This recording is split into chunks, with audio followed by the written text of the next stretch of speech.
Okay, right. So your servo or brake booster on your V70 is hissing. Sounds like a snake in the footwell. You've looked into it. You're thinking, shit, this is going to be a 500, 600, 700, 800 pound job. Your car's not worth that much. What are you going to do? Well, you're going to fix it in hopefully no more than 2 hours, hopefully less if you've got nimble hands, and you can fix it for under 30 quid. So anyway, here goes. So this brake booster I've removed from the vehicle. Well, this is not removed from the vehicle, it's actually a second hand one I bought off eBay. The part number, to make sure you get the right part number, pop your bonnet and have a look for the part number here. So this is the part number on my one, 9485180.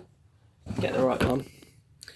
You can buy second hand. Obviously there's a bit of a chance, because obviously if the seal's busted on the second hand one, then it's not going to help you. Otherwise you can buy, there's a guy in Poland that does a seal kit, a new seal kit for these, so you can look into that. I'll put the details of that on the link or in the comments, whatever you do on this thing on YouTube. So anyway, I've got this one here as an example of how we're going to do it. So in a later video, I'm going to show you what you actually need to do before you get to this stage in the car. So actually the first thing you're going to do is disconnect your battery, remove the seat, the driver's seat, so that you have better access to do the job. You're then going to disconnect this from the brake pedal, easy job, again be shown in the video, and then you're going to disconnect the steering wheel, I don't know what you call it, the rod that connects the steering wheel to the steering rack through the bulkhead. You can disconnect that, it's easy. So you get to this. First job is just to gently prise, be done by hand, the grey outer cover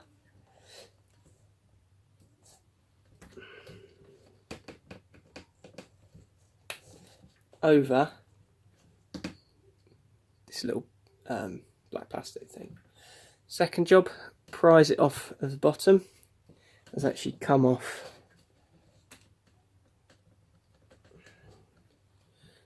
Again, this is not going to be hard. This is not a hard job at all.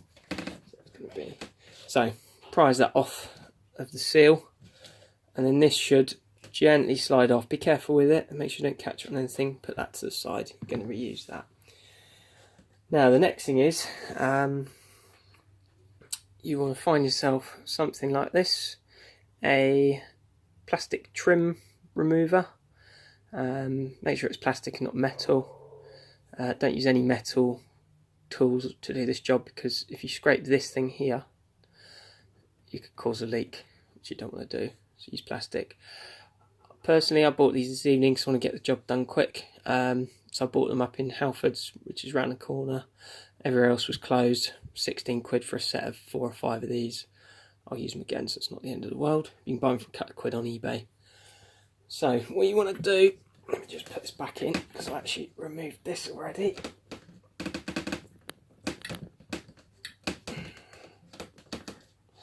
What you want to do is get this in under here and just gently prise off the rubber seal. Once you've got it off a little bit, you could get a little pair of pliers in there and just grab the edge, but be very careful again not to touch this white thing, and that will eventually, once you've worked around the different sides, that will come out. Yeah, in a minute.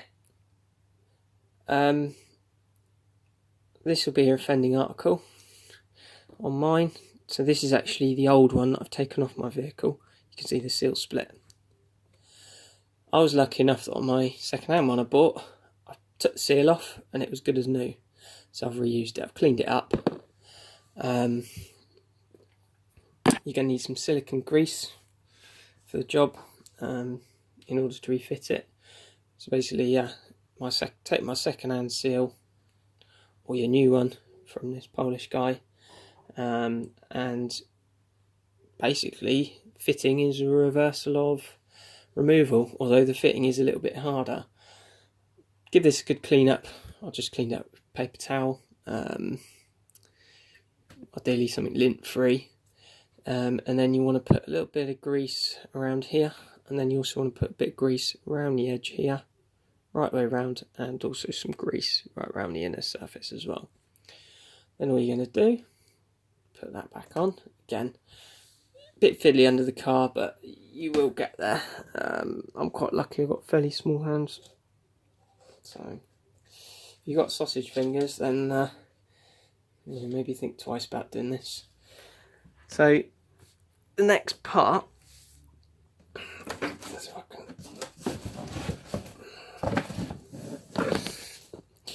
basically you've got this little lip here at the bottom of the seal that needs to sit in the hole. So what I did, again, you need a lot of patience to do this. You're basically going to lie in there with a head torch or whatever, and you're going to, with one hand, if you can do it, you get one sort of finger to press it in, and then what you can do is using, again, another plastic thing, just nick this out of the kitchen drawer. I'm not sure Miss would be too pleased, but basically you can press this down as you go around, and with your finger, yeah, I'll be in a minute, darling. Basically just pushing that lip so it's in, and then just ram it down with this. Work your way around. You can rotate it as you go, and it should stay in place. Like you can see there, that's staying in place.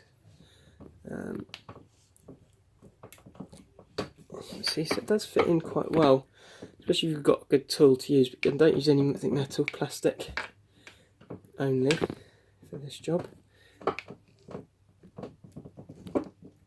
So it's fiddly, probably taken me about 2 hours, but so I haven't had this guidance because there's no other videos out there to show you how to do it.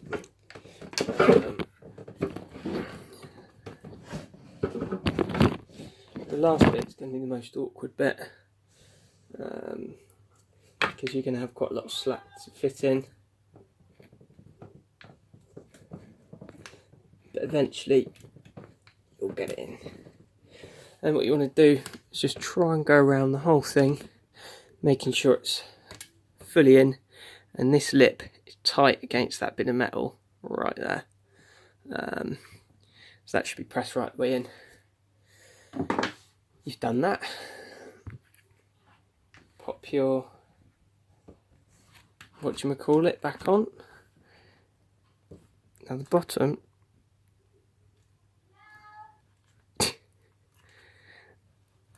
should now fit on. You can just rotate that and that'll feed on. It'll eventually slip over there. The top bit just fits over like that, and then yeah, just connect everything else up. Hopefully you'll have saved yourself a shed load of money. Hopefully you'll have a working car again, no snakes in the footwell, and you save yourself a long time if you're going to be lowering subframes and things like that. So good luck, and I better go for my dinner.